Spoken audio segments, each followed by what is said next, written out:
Hello बच्चों, आज हम लोग इस वीडियो लेक्चर में रेजिस्टेंस का कॉम्बिनेशन समझेंगे।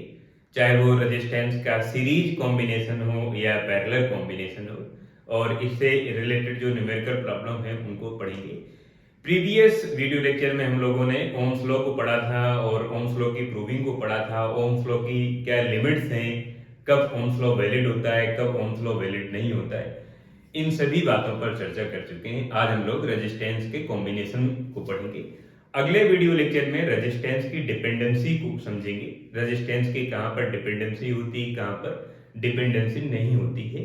आज का जो वीडियो लेक्चर है वो रेजिस्टेंस के कॉम्बिनेशन पर है और सर्किट का नेट रेजिस्टेंस, इक्विवेलेंट रेजिस्टेंस किस तरह से कैलकुलेट करते हैं, वोल्ट मीटर एंड अमीटर की रीडिंग किस तरह से कैलकुलेट करते हैं, इन सभी बातों पर आज हम चर्चा करेंगे और समझते हैं सीरीज कॉम्बिनेशन ऑफ रेजिस्टेंस। पहले हम लोग समझेंगे series combination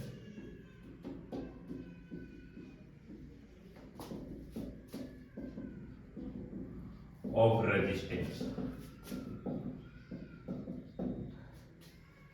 series combination, resistance का सीरीज कॉम्बिनेशन। अब हम रेजिस्टेंस के बारे में कुछ बातें समझ लेते हैं। जैसे ये हमारे पास रेजिस्टेंस का एक सिंबल हो गया, ये सिंबल हो गया। रेजिस्टेंस को आप आर से रिप्रेजेंट करेंगे। ये एक्सटर्नल रेजिस्टेंस है। अगर इंटरनल रेजिस्टेंस होता तो हम स्मॉल आर से रिप्रेजेंट करते। अभी हम लोग एक्सटर्नल रेजिस्टेंस की बात कर रहे हैं तो कैपिटल आर से रिप्रेजेंट करेंगे।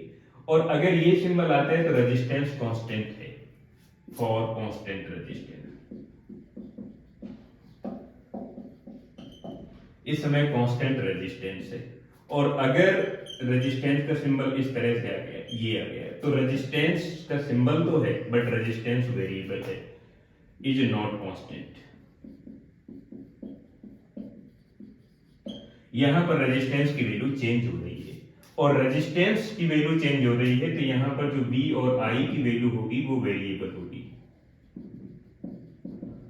बिकॉज है तो ये रेजिस्टेंस बट ये रेजिस्टेंस वेरिएबल है, तो यहां पर जो ग्राफ बनेगा वो स्ट्रेट लाइन पर नहीं बनेगा। V और I के बीच में जो ग्राफ बनेगा वो लीनियर ग्राफ नहीं बनेगा। किसी भी तरह से इस तरह का, ये इस तरह का कैसा भी ग्राफ बन जाए बट लीनियर नहीं बन पाएगा। और इसमें फिर ओम्स लॉ वैलिड नहीं होगा और इस तरह के रेजिस्टेंस में हम ओमिक सर्किट को नहीं पढ़ पाते, नॉन ओमिक सर्किट पढ़ पाते। तो यहां पर नॉन ओमिक सर्किट होगा।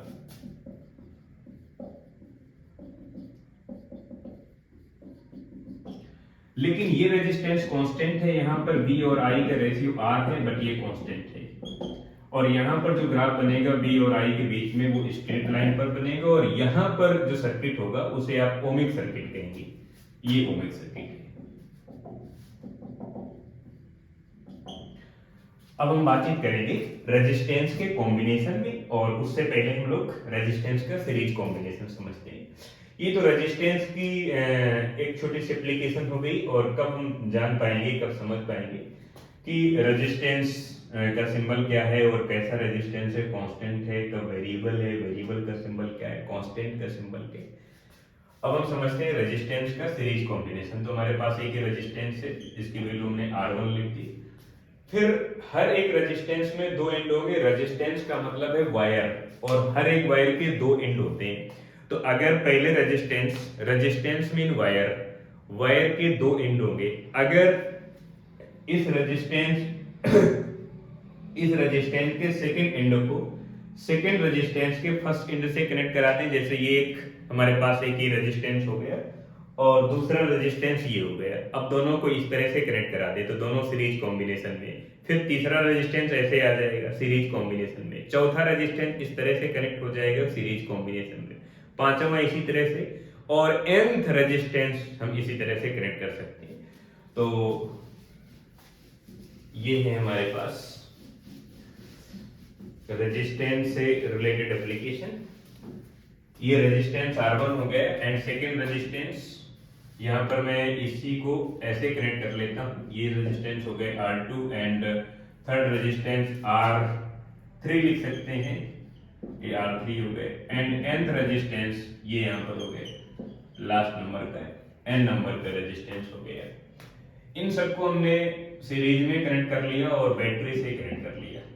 बैटरी के थ्रू से इस कंडक्टर में पोटेंशियल डिफरेंस डेवलप हो गया।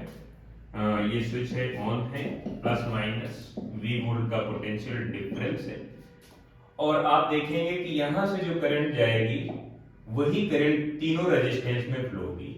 यानी जब रेजिस्टेंस सीरीज कॉम्बिनेशन में कनेक्टेड होते हैं तो हर एक रेजिस्टेंस में करंट की वैल्यू सेम होती है and potential difference different different होता है। तो यहाँ का जो पोटेंशियल डिफरेंस होगा उस पोटेंशियल डिफरेंस को आप V1 लिखेंगे एंड यहाँ पर जो पोटेंशियल डिफरेंस होगा उसे आप V2 लिखेंगे। यहाँ पर जो पोटेंशियल डिफरेंस होगा वो V3 होगा एंड R4 रेजिस्टेंस में पोटेंशियल डिफरेंस R4 होगा और लास्ट वाले में जो पोटेंशियल डिफरेंस होगा वो Vn होगा। लेकिन ये जो हमारे पास पोटेंशियल डिफरेंस है V1, V2, V3, V4, Vn across resistance R1 resistance के क्रॉस पोटेंशियल डिफरेंस है V1 एंड R2 के V2 एंड R3 में पोटेंशियल डिफरेंस है V3। जो नेट पोटेंशियल डिफरेंस होगा वो इसी के इक्विवेलेंट होगा। सपोज दैट यहां पर पोटेंशियल डिफरेंस है 100 वोल्ट का,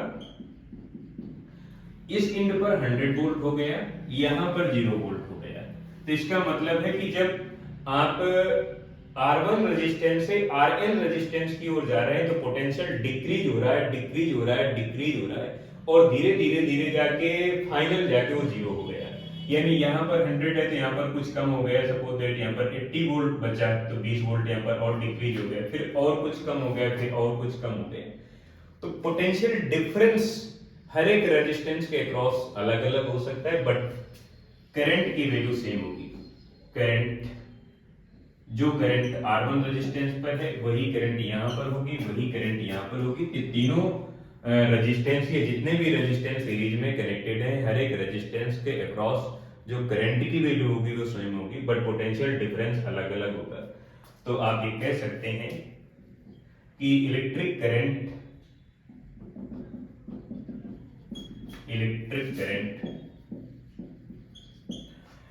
in each resistance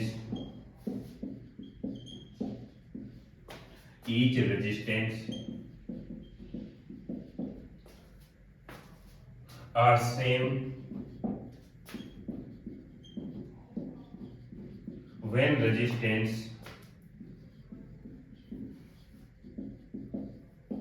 is connected in series।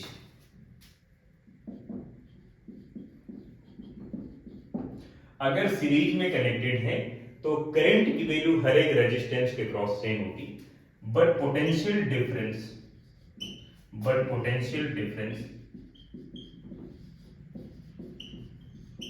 across each resistance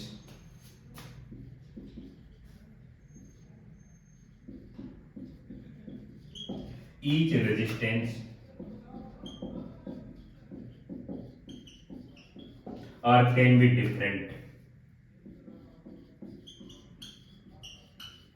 हर एक रेजिस्टेंस के क्रॉस पोटेंशियल डिफरेंस की वैल्यू डिफरेंट होती है। तो अब हम लोग नेट रेजिस्टेंस की वैल्यू को कैलकुलेट करते हैं और किस तरह से कैलकुलेट कर पाएंगे फ्रॉम ओम्स लॉ।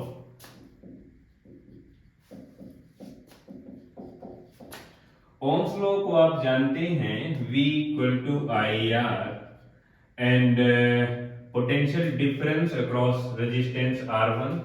अगर आप इस तरह से लिखेंगे तो मैं V1 = IR1 लिखूंगा एंड V2 = IR2 लिखूंगा। इसी तरह से फाइनल वाले के लिए लिखूंगा तो मैं लिख सकता हूँ Vn = I × Rn and net resistance and net potential difference जो V है वो V1 + V2 + Vn के इक्विवेलेंट है, क्योंकि जितना पोटेंशियल डिफरेंस बैटरी के पास है वही पूरे सर्किट में प्रोवाइड होगा।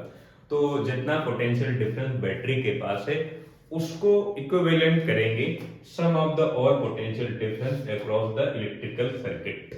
जितना भी इलेक्ट्रिकल सर्किट है, जितने भी रेजिस्टेंस है, उन रेजिस्टेंस के अक्रॉस जितना भी पोटेंशियल डिफरेंस है उन सभी पोटेंशियल डिफरेंस का अगर हम सम करेंगे तो नेट पोटेंशियल डिफरेंस के इक्विवेलेंट होगा जो कि बैटरी प्रोवाइड कर रही है। तो ये V इक्विवेलेंट पोटेंशियल डिफरेंस है, इसकी जगह मैं IR लिखूंगा I मल्टीप्लाई आर, और ये नेट रेजिस्टेंस है, और इसकी जगह में आई R1 लिखूंगा प्लस इसकी जगह आई R2 लिखूंगा प्लस डॉट डॉट प्लस आई RN लिख दूंगा और आई पूरे से कॉमन आ रहा है तो मैं लिख दूंगा रेजिस्टेंस, यानी net resistance equal to R1 plus R2 plus dot dot plus RN लिख दूंगा। ये हमारे पास फार्मूला हो गया जब n रेजिस्टेंस सीरीज में कनेक्टेड है तब की कहानी होगी। अब इसकी हम 2-3 एप्लीकेशन देख लेते हैं। जब सीरीज में रेजिस्टेंस कनेक्टेड है तब इक्विवेलेंट रेजिस्टेंस किस तरह से कैलकुलेट करते हैं, और उसका 1-2 फार्मूला और देख लेते हैं।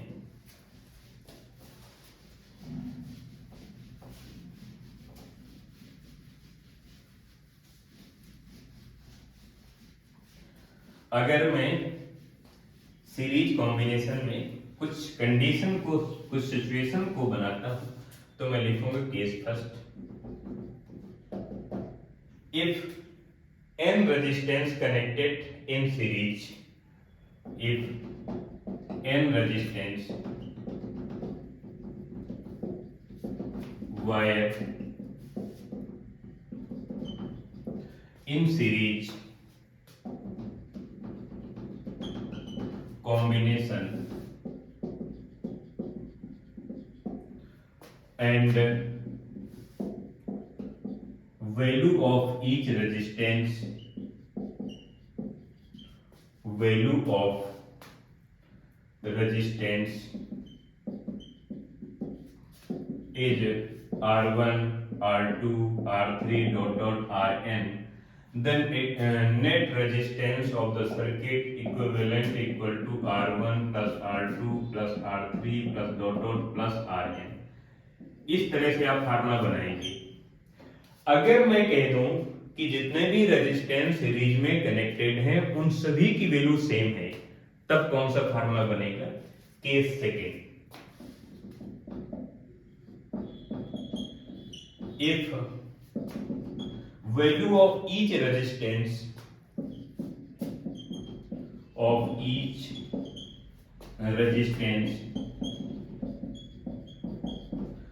आर सेम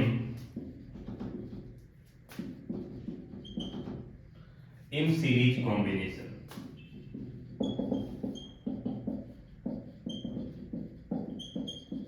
सीरीज कॉम्बिनेशन में जितने भी रेजिस्टेंस है उन सब की वैल्यू सेम है, and number of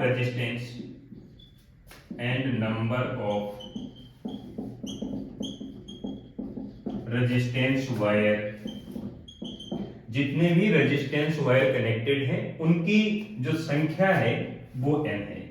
then net resistance of the circuit mean R equivalent equal to R1, R1 की जगह में मैं R लिखूंगा और मेरे पास ये कंडीशन बन के आ रही है कि R1 equal R2 equal R3 equal Rn and R। मेरे कहने का मतलब है कि फर्स्ट रेजिस्टेंस की वैल्यू 10 ओम है, सेकंड की भी 10 ओम है, जितने भी रेजिस्टेंस है उन सब की वैल्यू 10 ओम है, 10 ओम है, और ऐसे नंबर ऑफ रेजिस्टेंस n है।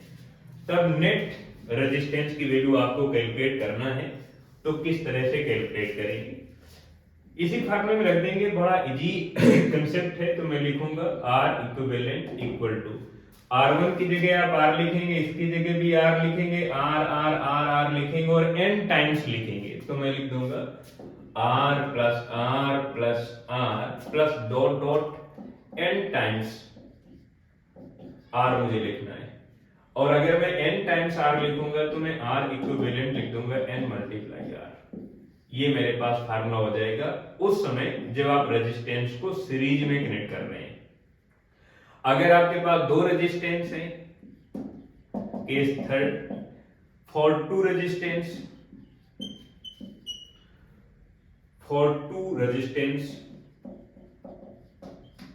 तो R इक्विवेलेंट यानी सीरीज में जो नेट रेजिस्टेंस होगा वो R1 प्लस R2 हो जाएगा। अगर तीन रेजिस्टेंस है तो R1 plus R2 plus R3 करके हो जाएगा।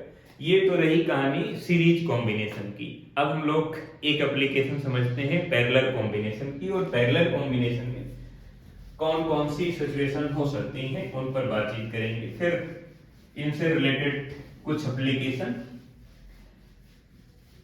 उनको समझते हैं। अमीटर एंड वोल्ट मीटर की रीडिंग आप किस तरह से कैलकुलेट करते हैं, उसके बारे में कंसेप्ट सीखेंगे, एक कंसेप्ट न्यूमेरिकल सीखेंगे और हम इस बात को समझ पाएंगे कि किस तरह से वैल्यू कैलकुलेट करते हैं। पैरेलल कॉम्बिनेशन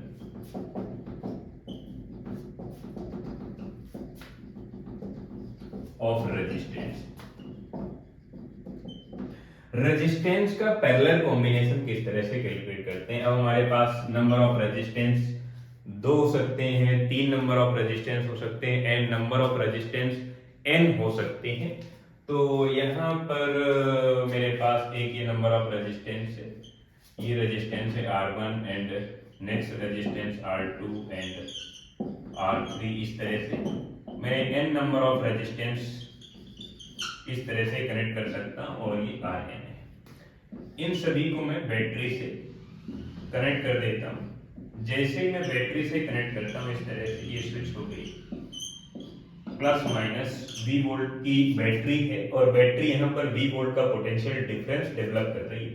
अब आपको मालूम है कि जब यहाँ से I एम्पीयर की करंट इस वायर में फ्लो होगी और यहाँ पर आएगी, तो जितने वायर हैं उन सभी वायर में करंट अलग अलग डिवाइड हो जाएगी। कैसे? जैसे एक ये पाइप है और यहाँ से एक पाइप इधर गया, एक पाइप इधर गया, एक पाइप इधर गया। अब आप ये देख पा रहे होंगे कि इधर से जितना भी पानी फ्लो करता है वही पानी 3 पाइप में डिवाइड हो जाता है।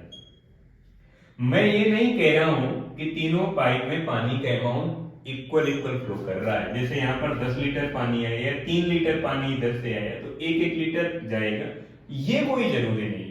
डिपेंड करता है कि इसकी कैपेसिटी कितनी है, कितना पानी ले सकता है ये। अब अगर यहाँ पर 4 पाइप होंगे तो चारों में डिवाइड हो जाएगा, 5 होंगे तो 5 पाइप में वो पानी डिवाइड हो जाएगा। बट अब अभी आपने जब सीरीज कॉम्बिनेशन पढ़ा था उसमें अगर एक ये रेजिस्टेंस है, एक ये आपके पास पाइप है, एक ये आपके पास पाइप है, तो यहाँ पर अगर इस पाइप में अगर 10 लीटर पानी बह रहा है तो वही पानी 10 लीटर इसमें आएगा, वही पानी 10 लीटर इसमें आएगा। ये फर्क नहीं पड़ेगा कि पाइप कितना बड़ा है कितना चौड़ा है, डिपेंड करेगा कि स्टार्टिंग से कितना पानी आ रहा है। हाँ, वो पानी अब दूर दूर हो जाएगा, फैल जाएगा, बट पानी का अमाउंट तो उतना ही रहेगा जितना स्टार्टिंग से आ रहा है। ये पैरेलल कॉम्बिनेशन का कंसेप्ट है। इसमें हम लोग एक फार्मूले को प्रूव करते हैं और आप समझे जरा। हाँ, तो अपनी चर्चा हो रही थी कि यहाँ पर जो करंट है वो करंट यहाँ पर आके अलग अलग रेजिस्टेंस में अलग अलग हो जाएगी। यहाँ पर I1 and I2 and I3 and last वाले में IN करंट हो जाएगी। तो मैं कह सकता हूं कि electric current in each resistance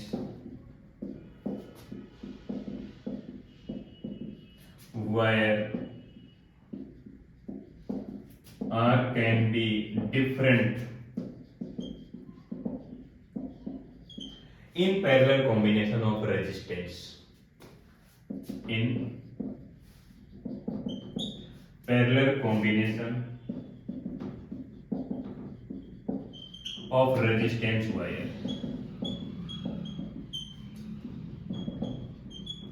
तो करंट की वैल्यू डिफरेंट हो सकती है, बिकॉज आप इस तरह समझ सकते हैं कि हर एक रेजिस्टेंस के अक्रॉस इलेक्ट्रिक करंट की जो वैल्यू वो डिफरेंट है। एंड सेकेंड पॉइंट मैं कैलकुलेट करूंगा, potential difference across each resistance in parallel combination are same because each resistance connected in parallel. मैं कैलकुलेट करूंगा पोटेंशियल डिफरेंस की एक application, potential difference across each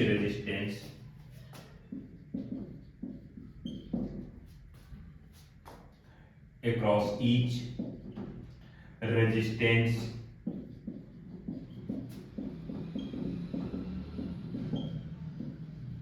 are same in parallel combination of resistance wire। अगर resistance wire में resistance parallel combination में connected हैं, अगर parallel combination में कनेक्टेड हैं तो पोटेंशियल डिफरेंस की जो वैल्यू होगी वो सेम होगी, बट इलेक्ट्रिक करंट की वैल्यू डिफरेंट डिफरेंट हो सकती है। तो यहां पर मैं ओम्स लॉ से कैलकुलेट करूंगा from Ohm's law and V equal to I R, और अगर V equal to I R मैं लिखता हूं तो मैं करंट की वैल्यू कैलकुलेट करूंगा, करंट V डिवाइडेशन R, और ये नेट करंट है हमारे पास, तो I नेट करंट यानी equivalent current equal to V division R equivalent. First resistance में करंट R1 है तो मैं लिखूंगा V divide by R1, and second में है I2 करंट है तो I2 इक्विवेलेंट मैं लिख दूंगा V डिवाइडेशन R2। इसी तरह से थर्ड रेजिस्टेंस में करंट है वो I3 है तो मैं I3 equal to V divide by R3 लिख दूंगा। इसी तरह से लास्ट वाला जो रेजिस्टेंस है उसमें करंट IN है तो IN equal to V division RN। ये हमारे पास करंट की वैल्यू हो गई। और नेट करंट अगर आप कैलकुलेट करने की कोशिश करेंगे तो जितनी करंट इस बैटरी से फ्लो होगी वही करंट हर एक रेजिस्टेंस के क्रॉस फ्लो होगी। तो net electric current mean I equivalent equal to I1 plus I2 plus I3 plus dot dot plus IN, and इन सभी की वैल्यू अगर पुटअप कर देंगे तो इसकी वैल्यू है V डिवाइडेशन R इक्विवेलेंट, और ये पैरेलल कॉम्बिनेशन में आप कनेक्ट कर रहे हैं तो आप यहाँ पर P लिख सकते हैं पैरेलल कॉम्बिनेशन के लिए, equivalent V division R1 plus V division R2 plus dot dot plus V division RN, and V common है कि कैंसिल आउट हो जाएगा तो मैं लिखूंगा 1 बाई R इक्विवेलेंट, क्योंकि पैरेलल कॉम्बिनेशन में आप नेट रेजिस्टेंस की वैल्यू कैलकुलेट कर रहे हैं इसलिए आप ऐसा लिख सकते हैं। तो मैं लिखूंगा 1 by R1 plus 1 by R2 plus 1 by R3 plus dot dot 1 by RN। ये हमारे पास नेट रेजिस्टेंस की वैल्यू होगी when resistance connected in parallel combination to each other, एक दूसरे के रिस्पेक्ट में ये पैरेलल में कनेक्टेड है, तब इस पूरे सर्किट का नेट रेजिस्टेंस इस तरह से कैलकुलेट करते हैं। अब हम लोग इसकी कुछ वैरायटी देख लेते हैं और फिर आगे चर्चा करते हैं।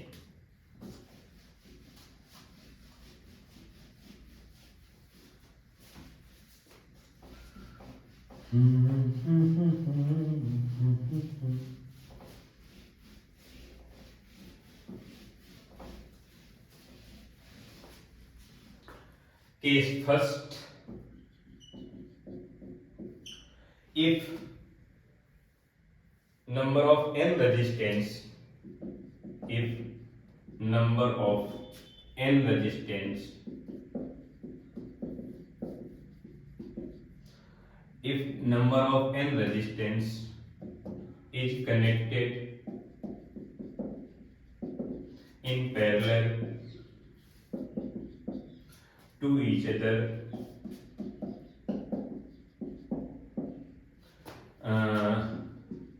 and the value of each resistance wire, हर एक रेजिस्टेंस वायर की जो वैल्यू है वो है R1, R2, R3 and RN, then net resistance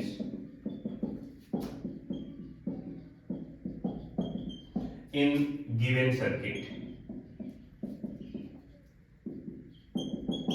जो सर्किट हमारे पास है उसका नेट रेजिस्टेंस होगा 1 बाई R इक्विवेलेंट, और ये पैरेलल में है तो आप P लिख सकते हैं, या आप 1 बाई RP केवल लिख सकते हैं, 1 by R1 plus 1 by R2 plus dot dot plus 1 by RN, आप इस तरह से लिखेंगे। और अगर इसमें मैं अगली वैरायटी की बातचीत करूंगा तो मैं कहूंगा कि अगर इफ ये सिचुएशन है, कोई कंपलसरी नहीं हो, ऑप्शनल है, अगर रेजिस्टेंस की वैल्यू सेम है तब क्या कहानी होगी, तब फार्मूला क्या बनेगा। Case second, if value of each resistance wire, हर एक रेजिस्टेंस वायर की वैल्यू अगर सेम है, if value of each resistance wire are same in parallel combination, तब की कहानी, यानी R1 equal to R2 equal to RN equal to R और नंबर ऑफ रेजिस्टेंस n है, तब हम नेट रेजिस्टेंस की वैल्यू किस तरह से कैलकुलेट करेंगे? 1/R इक्विवेलेंट पैरेलल कॉम्बिनेशन में, और 1/R1 plus 1/R2 plus 1/R3 plus plus plus plus plus 1/RN आप लिखेंगे जैसे आपने यहाँ पर लिखा। तो इसकी जगह मैं R लिखूंगा और n टाइम्स तक मैं R लेता जाऊंगा, तो मैं लिखूंगा 1/R plus 1/R plus 1/R plus dot dot n times 1/R लिखूंगा। तो मैं फाइनली इसको लिख सकता हूँ 1/R इक्विवेलेंट जो कि पैरेलल में कनेक्ट हो रहे हैं, तो n डिवाइड बाई R लिख सकता हूँ। तो आप फाइनली लिख पाएंगे R इक्विवेलेंट यानी net resistance in parallel combination R divide by n, ये लिखेंगे। For 2 resistance, for 3 resistance, for 4 resistance के लिए इसी तरह से कैलकुलेट करेंगे। केस थर्ड, फॉर 2 रेजिस्टेंस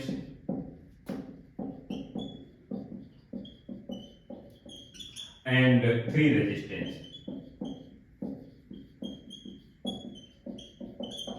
और 2 रेजिस्टेंस के लिए आप लिखेंगे 1/R इक्विवेलेंट, पैरेलल में कनेक्टेड हैं तो 1/R1 प्लस 1/R2, और आप इसे लिख सकते हैं R1 R1 प्लस R2 लिख सकते हैं, और R इक्विवेलेंट जो कि पैरेलल में है, और अगर आप इसको उल्टा करेंगे तो मैं लिख दूंगा R1 multiply R2 डिवाइडेशन R1 plus R2, ये फार्मूला आप लिख पाएंगे। और अगर 3 रेजिस्टेंस है तो आप लिखेंगे 1/R1 plus 1/R2 plus 1/R3, 4 है तो प्लस आगे इसी तरह से कनेक्ट करते चले जाएंगे। अब अगर सीरीज कॉम्बिनेशन और पैरेलल कॉम्बिनेशन में अगर रिलेशन देखें तो रिलेशन देख सकते हैं हम लोग किस तरह से देखेंगे। आपने सीरीज कॉम्बिनेशन में फार्मूला देखा n मल्टीप्लाई R का for series, and RP parallel का आप देख पाएंगे जैसा आप ये लिख पा रहे हैं इक्विवेलेंट रेजिस्टेंस, ये फार्मूला हमारे पास है R/N फॉर पैरेलल।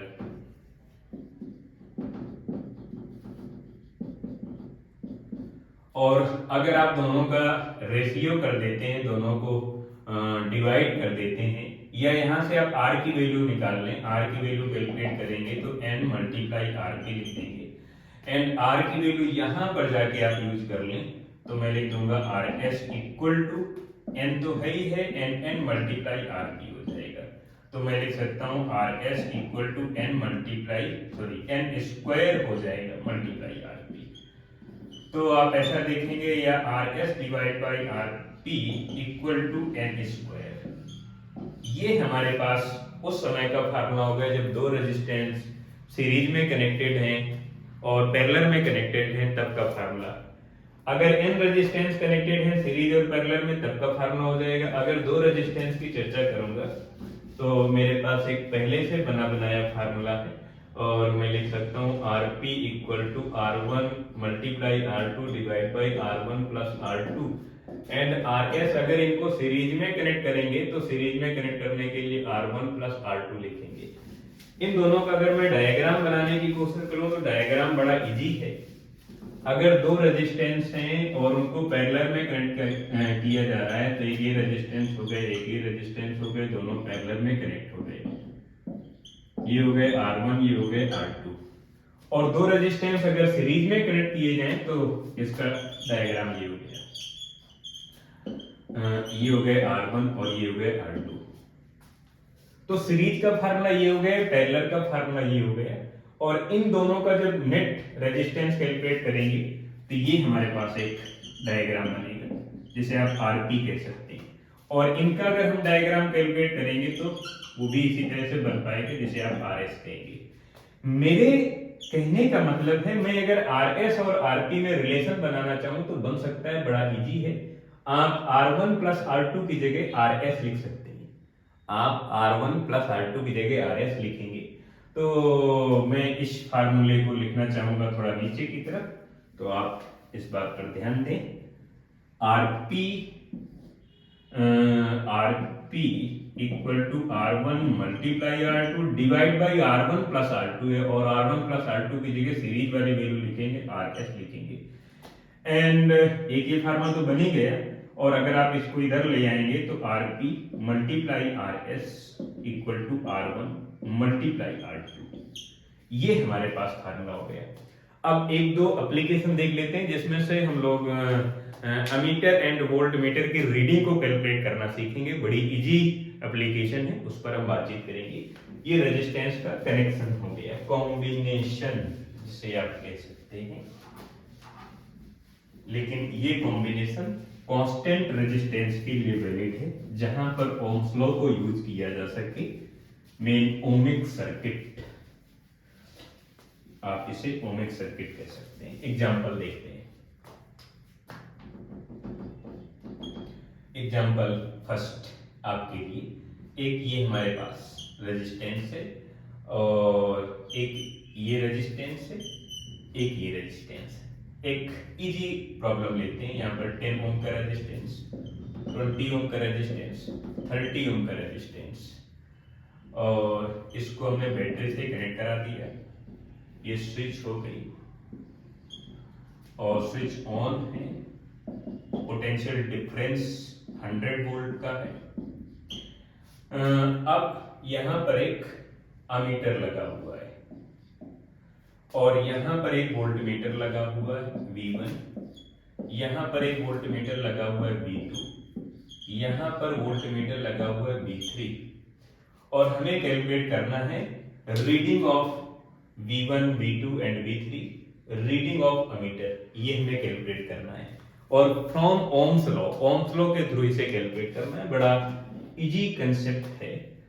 जो वैल्यू हमें कैलकुलेट करना है, find out reading of V1, V2 and V3। इसकी और इसकी तीनों जो वोल्ट मीटर है हमारे पास, इन तीनों की रीडिंग कैलकुलेट करना है और अमीटर की रीडिंग कैलकुलेट करना है। And also calculate the reading of ammeter. Ammeter की रीडिंग भी हमें कैलकुलेट करना है।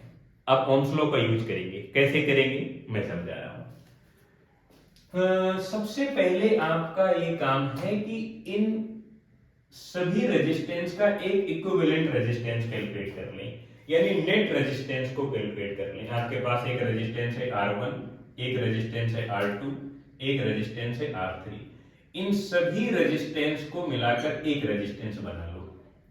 तो जब एक रेजिस्टेंस बनाओगे तो ये नया रेजिस्टेंस हो जाएगा, और ये जो नया रेजिस्टेंस है वो सीरीज में कनेक्टेड होगा, बिकॉज सभी रेजिस्टेंस सीरीज में कनेक्टेड है। तो RS इक्वल टू आप लिखेंगे R1 plus R2 plus R3, because सभी रेजिस्टेंस सीरीज में कनेक्टेड है। तो आप सबकी वैल्यू ऐड करते हैं, 10 प्लस 20 प्लस 30 यानी 60 ओम का रेजिस्टेंस हो जाएगा। ये नेट रेजिस्टेंस आ गया। अब नेट रेजिस्टेंस आ गया तो नेट करंट कैलकुलेट कर लेंगे। Net current, value of electric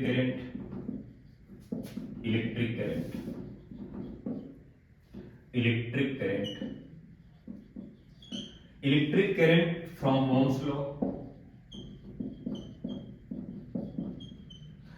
V equal to IR, और आपको करंट कैलकुलेट करना है तो V यानी पोटेंशियल डिफरेंस की वैल्यू हमारे पास 100 वोल्ट की वैल्यू गिवन है। क्योंकि रेजिस्टेंस सीरीज में कनेक्टेड है तो यहाँ पर आप RS लिख सकते हैं, इसकी वैल्यू 100 वोल्ट है ही है।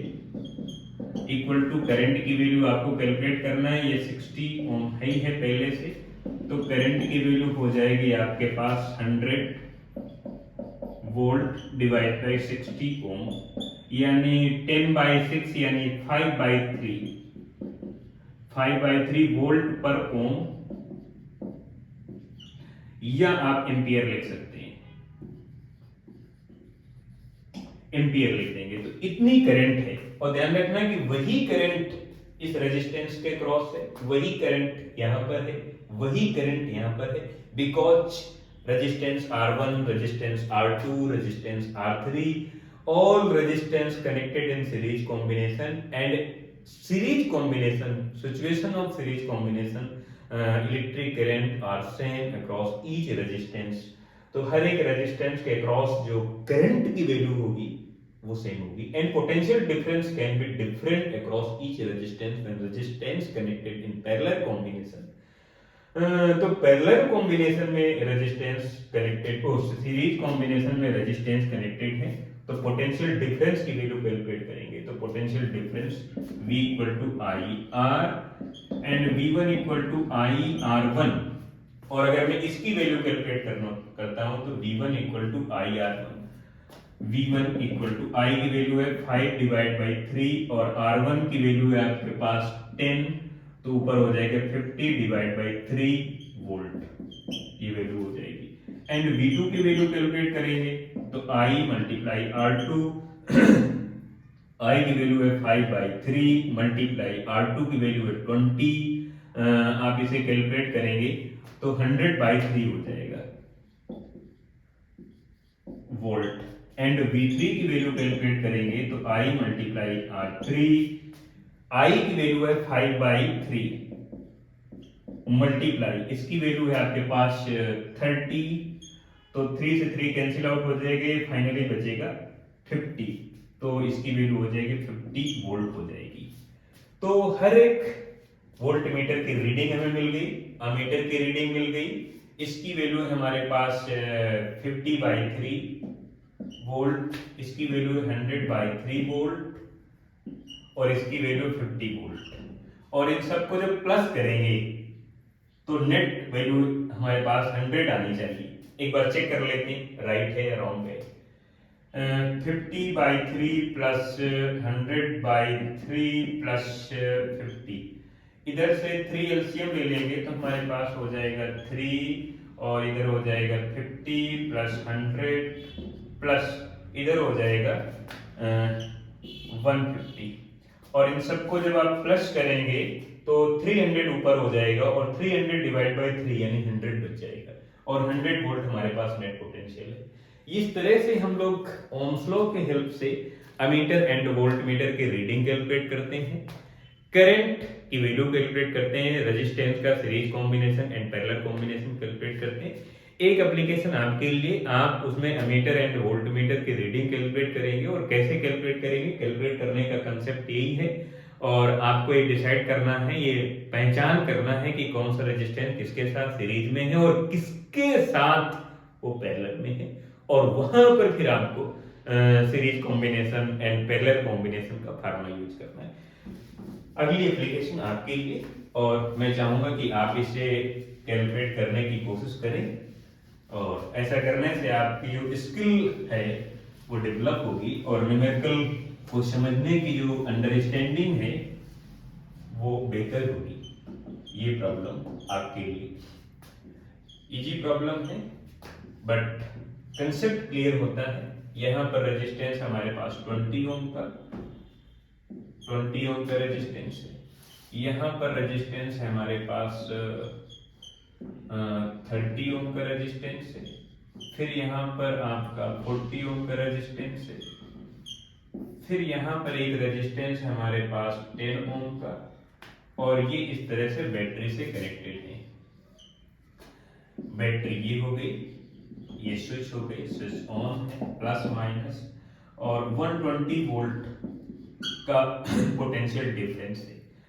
आपको यहाँ पर पोटेंशियल डिफरेंस की वैल्यू कैलकुलेट करना है, इसे आप V लिख सकते हैं, यानी V की रीडिंग को कैलकुलेट करना है।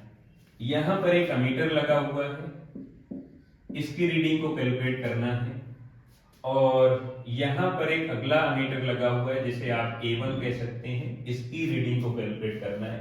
Mean calculate the reading of both ammeter and given ammeter, both ammeter and given voltmeter. जो भी आपके पास सिचुएशन है आप इसकी वैल्यू कैलकुलेट करेंगे। Calculate the value of, calculate the reading of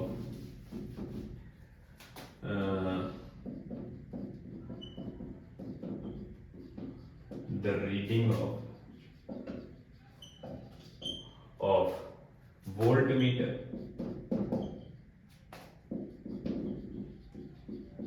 and given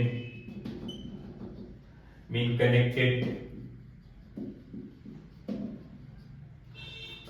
both ammeter। इनकी वैल्यू हमें calculate करना है और डिसाइड करना है कि कितनी रीडिंग हो सकती है, इस बात पर हमें चर्चा करनी। ये एप्लीकेशन आपके लिए, आप इसे ट्राई करें, कोशिश करें। और अगली वीडियो लेक्चर में हम लोग इससे रिलेटेड और एप्लीकेशन को समझेंगे। रेजिस्टेंस में नेट रेजिस्टेंस की वैल्यू किस तरह से कैलकुलेट करते हैं, उसके लिए 2-4 कंसेप्ट हैं, कुछ बातें हैं, उन बातों को मैं आपको समझाऊंगा और आपका जो कंसेप्ट है वो क्लियर हो जाएगा और मालूम हो जाएगा, आप डिसाइड कर लेंगे कि ये रेजिस्टेंस इसके साथ सीरीज में है या पैरेलल में है, एंड नेट रेजिस्टेंस की वैल्यू कैसे कैलकुलेट करते हैं। वो आपके लिए एक इजी कंसेप्ट है और उसे मैं आपको सिखाऊंगा। इस वीडियो लेक्चर में हम लोग इतना ही सीखेंगे। अगले वीडियो लेक्चर में अगले टॉपिक पर बातचीत करेंगे।